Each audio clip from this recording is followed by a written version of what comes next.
Hello students, देखेंगे हम लोग सीटेट में पर्यावरण अध्ययन देखेंगे।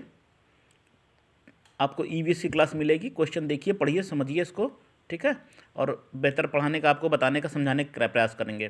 पर्यावरण अध्ययन आते हैं एग्जाम में क्वेश्चंस, आपके 30 क्वेश्चन आते हैं, जैसा मालूम होगा आपको।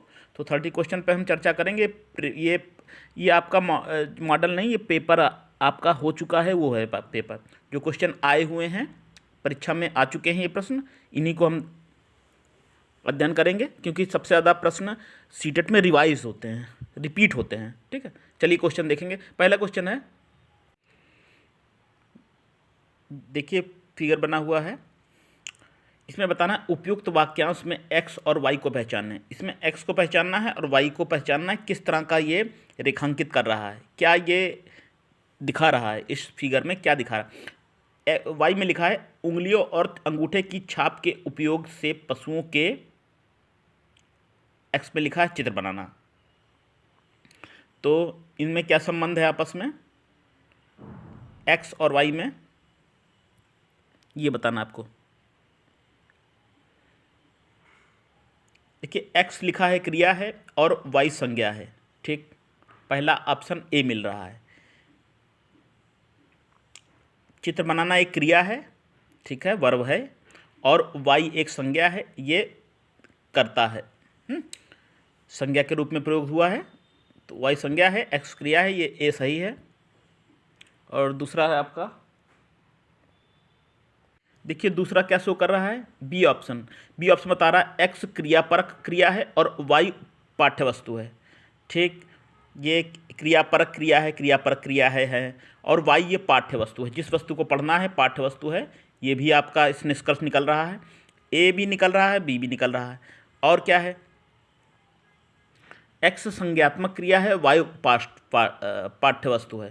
तो संज्ञात्मक क्रिया सी ऑप्शन में है, एक्स संज्ञात्मक क्रिया नहीं है, ये गलत है आपका। जो सी है ये संज्ञात्मक क्रिया नहीं है, एक्स संज्ञात्मक क्रिया नहीं है, वाई पाठ वस्तु है। तो सी है जो आपका अप्लाई नहीं हो रहा है।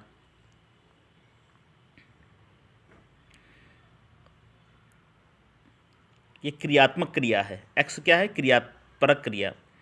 अच्छा डी देखेंगे, डी क्या है, देखें, एक्स पाठ्य वस्तु है और वाई क्रिया है।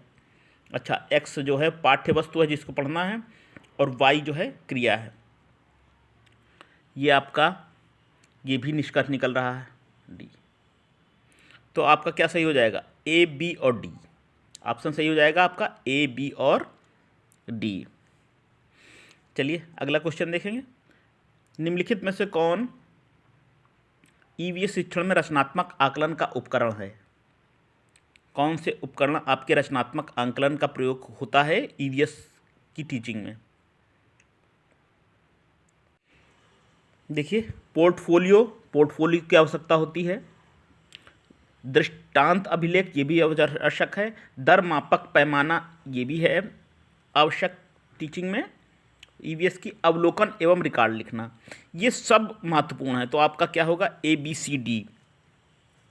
अच्छा रचनात्मक आकलन एक प्रकार का आकलन है जो सीखने और शिक्षण प्रक्रिया के दौरान बच्चों की प्रगति की निगरानी करने के लिए प्रयोग किया जाता है। ये रचनात्मक आकलन, इससे छात्र की प्रगति और प्रदर्शन का आकलन करने के लिए प्रयोग किया जाता है। इसको कहते हैं हम रचनात्मक आकलन।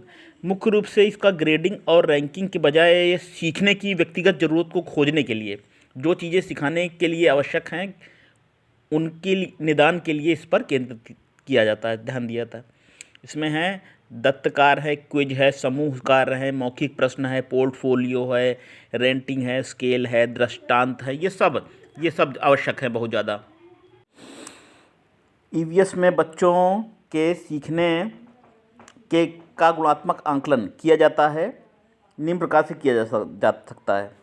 बच्चों ने जो सीखा उसका आंकलन किस प्रकार किया जा सकता है। देखिए आपका प्रश्न देखिए,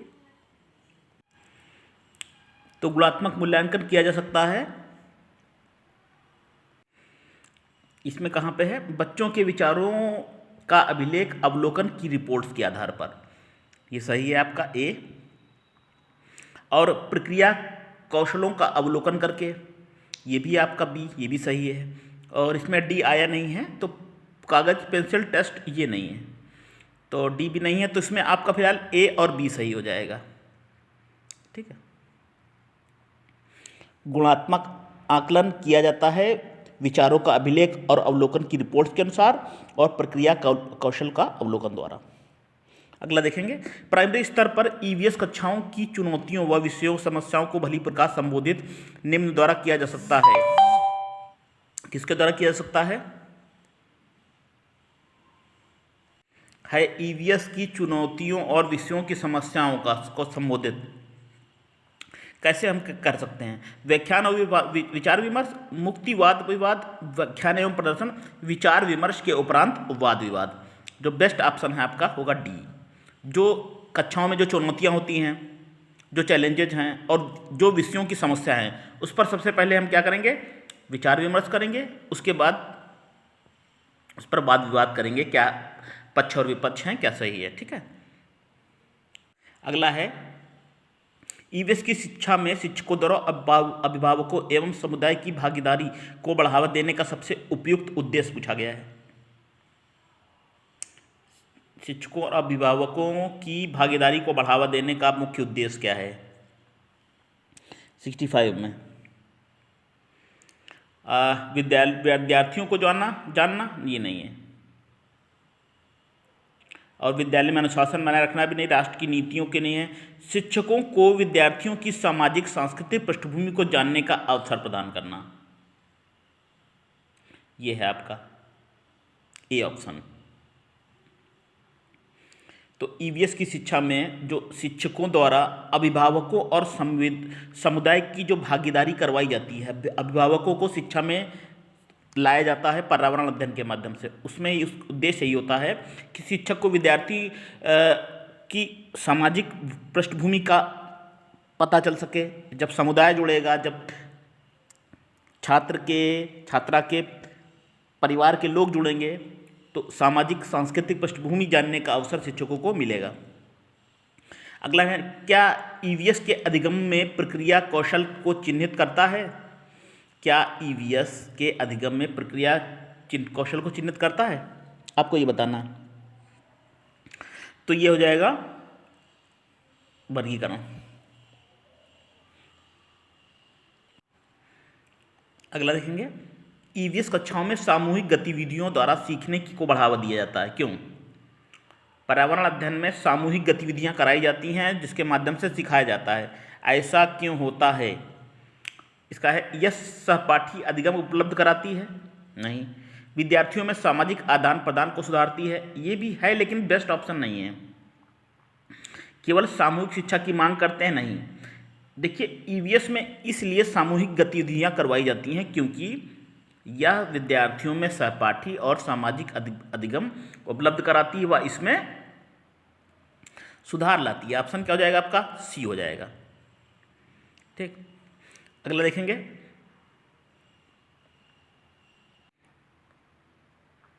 ईवीएस की कक्षा में शिक्षकों द्वारा दिए गए क्रियाकलापों के पश्चात प्रामाणिक और अर्थपूर्ण शिक्षा हेतु क्या होना चाहिए। जो शिक्षक द्वारा कराए जाते हैं क्रियाकलाप, एक्टिविटीज, उसके पश्चात जो प्रमाणित और अर्थपूर्ण शिक्षा मिलती है उसका क्या होना चाहिए, बताइए। उस पर होना चाहिए आपका विचार विमर्श। ठीक है। क्रियाकलापों की सूची बनाना नहीं होना चाहिए, चरण याद करना भी नहीं चाहिए, पुनरावृत्ति नहीं होना चाहिए। जो चीज़ें बताई गई हैं उन पर विचार विमर्श होना चाहिए।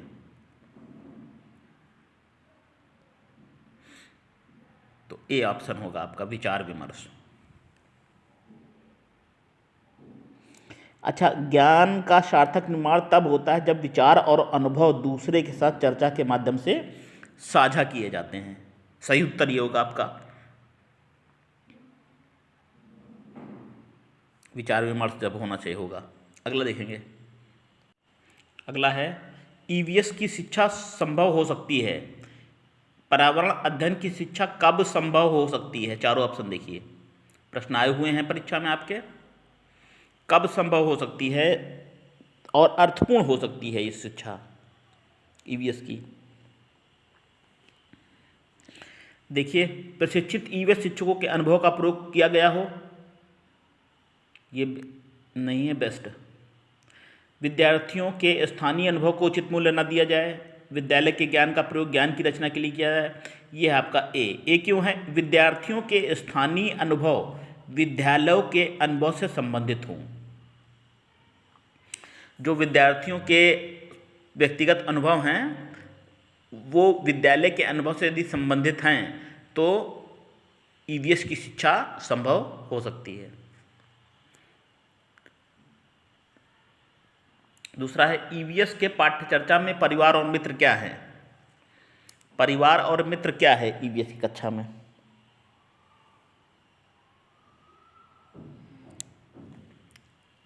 आपका है थीम है।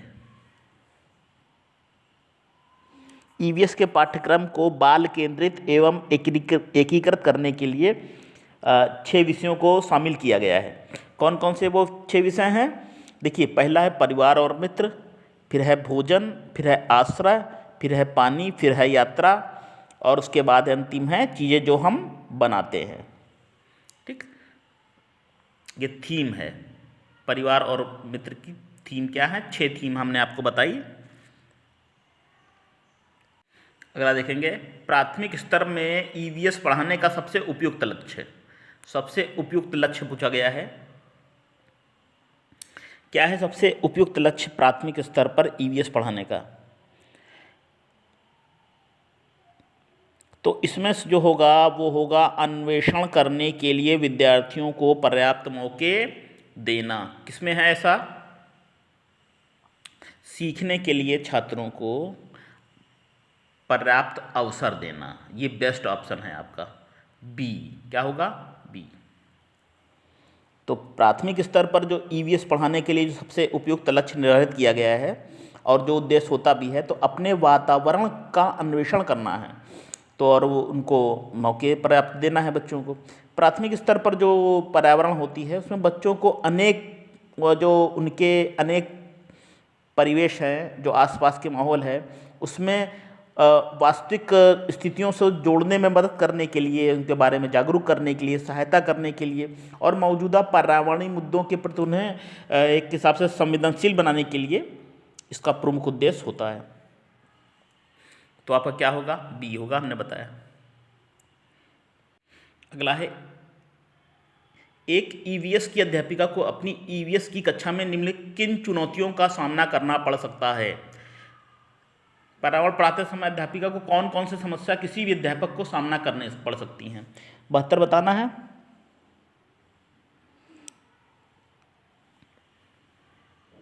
देखिए, बहुसांस्कृतिक आयाम, क्योंकि सामाजिक, सांस्कृतिक और आर्थिक परिवेश हर छात्र छात्रा का अलग होता है, तो कक्षा में बहुसांस्कृतिक आयाम देखने को मिल सकते हैं, यानी ए तो है आपका। और क्या है? प्रत्येक छात्रों की भावनाएं, प्रत्येक के समुदाय, संस्कृति और जीवन शैली, कक्षा में अनुशासन और उसकी व्यवस्था। तो और क्या हो सकता है? प्रत्येक छात्र की भावनाएं, ये भी चुनौतियां हो सकती हैं। हर छात्र के संवेग, भावनाएं, विचार, इमोशन अलग होते हैं बच्चे के। तो बी भी है आपका। सांस्कृतिक आयाम होते हैं कक्षा में, सही है। भावनाएं भी अलग होती हैं, ये भी सही है। प्रत्येक के समुदाय, सांस्कृतिक, जीवन शैली हर बच्चे का अलग होता है, उसकी समुदाय है, संस्कृति है, शैली अलग होती है, तो ये भी सी भी है। देखिए, कक्षा में अनुशासन और उसकी व्यवस्था ये नहीं है। मुख्य चैलेंज जो हैं आपके कौन से होंगे? ए, बी और सी, ये मुख्य चैलेंज हैं। अनुशासन और उसकी व्यवस्था ये चुनौती नहीं है पढ़ाने में, ठीक है, क्योंकि कक्षा है, बच्चों की कक्षा में बहुत ज़्यादा अनुशासन, बहुत ज़्यादा शांति नहीं होनी चाहिए। छात्रों का प्रश्न पूछते रहना चाहिए, ये आपके अधिगम में है, इस पर फोकस बहुत ज़्यादा नहीं रखना है, ठीक है। तो ये ए, बी, सी आपका हो जाएगा। देखिए, अगला है एनसीएफ 2005 कक्षा 3 से 5 तक की ईवीएस को ऐसे विषय के रूप में देखता है जो निम्न प्रत्ययों और विचार वस्तुओं को आपस में एकीकृत करता है। तो कौन कौन से विषयों को देखता है जो निम्न प्रत्ययों और विचार वस्तुओं को आपस में एकीकृत करने के लिए प्रयोग किया जाता है। इसमें क्या होगा, कौन कौन से विषय हैं कक्षा 3 से 5 तक? देखिए ये तो है ही हैं आपके। देखिए इसमें कौन सा विज्ञान है, सामाजिक विज्ञान है और पर्यावरण शिक्षा है। ठीक, एनसीएफ 2005 के अनुसार विज्ञान, सामाजिक विज्ञान और पर्यावरण शिक्षा। ईवीएस के पाठ्यक्रम की रूपरेखा निम्न आधार पर बनाई जाती है। किस आधार पर ईवीएस की रूपरेखा पाठ्यक्रम की बनाई जाती है, बनाई गई है? ठीक है, किस आधार पर बनाई गई है? तो ये आपका थीम पर बनाई गई है। किस पर? थीम पर। तो अच्छा, ईवीएस के पाठ्य चर्चा की रूपरेखा एनसीएफ 2005 के सुधारों के आधार पर की गई है। अच्छा, विषय वस्तु में प्राकृतिक, सामाजिक, सांस्कृतिक पक्ष को समग्र रूप से प्रस्तुत किया गया है, जिससे बच्चे इन सभी से संबंध बना सकें आपस में। विषय वस्तु के अनुसार जो पाठ्यक्रम प्रस्तुत किया जाता है ताकि बच्चे हर बाहरी वातावरण से चीज़ों को जोड़ सकें, पर्यावरण और उसके संरक्षण और उनके सामाजिक मुद्दों के प्रति संवेदनशील बने। ठीक, ये है ईवीएस के संदर्भ में बच्चा अपने वातावरण में किस ढंग से देखता है, वातावरण को किस ढंग से देखता है, समग्र रूप में। ईवीएस के संदर्भ में बच्चा अपने वातावरण को समग्र रूप से देखता है। एनसीएफ 2005 के अनुसार प्राथमिक स्तर पर पर्यावरण के उद्देश्य क्या हैं पढ़ने के कि प्राकृतिक, सामाजिक, सांस्कृतिक वातावरण अर्थात इन सभी में मध्य संबंध बनाना है। और दूसरा है कि बच्चों को पर्यावरण के प्रति जिज्ञासु बनाना है और पुस्तकीय ज्ञान को बाहरी ज्ञान से जोड़ने पर बल देना है, पर्यावरणीय मुद्दों पर के प्रति संवेदनशील बनाना है। ये है, तो आपका क्या होगा? बी ऑप्शन होगा। मसालों का वह समूह जिसके सदस्य को केरल में कौन कौन से मसाले उगाए जाते हैं ये बताना है आपको। केरल में आपका ये है, तेज पत्ता है, काली मिर्च है और इलायची है। ये आप कह सकते हो केरल में उगाए जाने वाले मसालों का समूह है। देखिए अगला प्रश्न है, उस महिला व्यायामी खिलाड़ी का नाम बताना जिसने 12 वर्ष की आयु में वजन उठाने का अभ्यास प्रारंभ किया था, 130 किलोग्राम का वजन उठाने में सफलता प्राप्त की और अंतर्राष्ट्रीय प्रतिस्पर्धाओं में 29 मेडल जीते हैं। ठीक है, इसमें बताना है ऐसी महिला खिलाड़ी का 78 का आपका क्या होगा? कलम मल्लेश्वरी है, डी ऑप्शन आपका है। तो अगला देखेंगे, यदि आप भारत के मानचित्र पर सरल रेखा AB कोलकाता पश्चिम बंगाल की राजधानी जो बिंदु A है, ठीक, से पांडुचेरी मतलब कलकत्ता से पांडुचेरी जो बिंदु B है तक खींचे तो बिंदु B के सापेक्ष A की दिशा होगी। कलकत्ता से पश्चिम बंगाल की राजधानी पांडुचेरी के बीच तक की दूरी को दिशा में बताना है। कैसे होगी? ये होगी आपकी उत्तर पूर्व। चिराओ, ये प्रश्न जो है चिराओ 2022 की परीक्षा जो शुरू हुई है 28 दिसंबर 2022 की, उसमें आया हुआ है मिजोरम। ये प्रश्न रिपीट हो चुका है, हाँ? ये पिछले साल का प्रश्न है जो फिर से रिपीट हुआ है पिछली परीक्षाओं का। अगला है, हमारे देश के किस राज्य केंद्र शासित राज्य की सीमा समुद्र अरब सागर से लगती है? अरब सागर से किस केंद्र शासित प्रदेश की सीमा लगती है ये बताना है। तो आपका बी होगा कर्नाटक उत्तर। अगला है, शिमला हिमाचल प्रदेश में रहने वाला व्यक्ति पहले भोपाल का भ्रमण करना चाहता है। ठीक, तो शिमला का है, हिमाचल का रहने वाला व्यक्ति है वो भोपाल मध्य प्रदेश का भ्रमण करना चाहता है, उसके पश्चात गुजरात जाना चाहता है। यात्रा की दिशाएं बतानी है, दिशा संबंधी प्रश्न पूछा जाएगा। तो आपको कैसे होगा? हिमाचल आपका दक्षिण और उसके पश्चात पश्चिम उसको जाना होगा, क्योंकि पहले उसको मध्य प्रदेश जाना है हिमाचल को के व्यक्ति को, तो दक्षिण में जाना होगा, उसके पश्चात उसको पश्चिम में इधर जो गुजरात पड़ता है उस तरफ दिशाएं आपको बताना है। हमारे देश की राजधानी की स्थिति के सापेक्ष हिमाचल प्रदेश की राजधानी शिमला और मध्य प्रदेश की राजधानी भोपाल किस स्थित है? फिर दिशा वाला क्वेश्चन आ गया आपका। तो हमारे देश की राजधानी दिल्ली के स्थित के सापेक्ष हिमाचल प्रदेश की राजधानी शिमला जो है उत्तर में है और मध्य प्रदेश की राजधानी भोपाल वो क्रमशः होगा दक्षिण में स्थित है। तो क्या हो जाएगा, उत्तर और दक्षिण आपका आंसर हो जाएगा ए। किस वर्ष भुज गुजरात में भूकंप आया था? इसमें कम से कम हजारों लोग की मृत्यु हुई थी। भुज में कब भूकंप आया था? तो यह था आपका 2001 में आया था। अगला देखिए, दुनिया में सर्व प्रसिद्ध पश्मीना के बारे में कौन सा कथन विचार कीजिए, कथन करना है। पश्मीना के विषय में कथनों पर विचार कीजिए, ये कह रहा है। तो कौन सा होगा?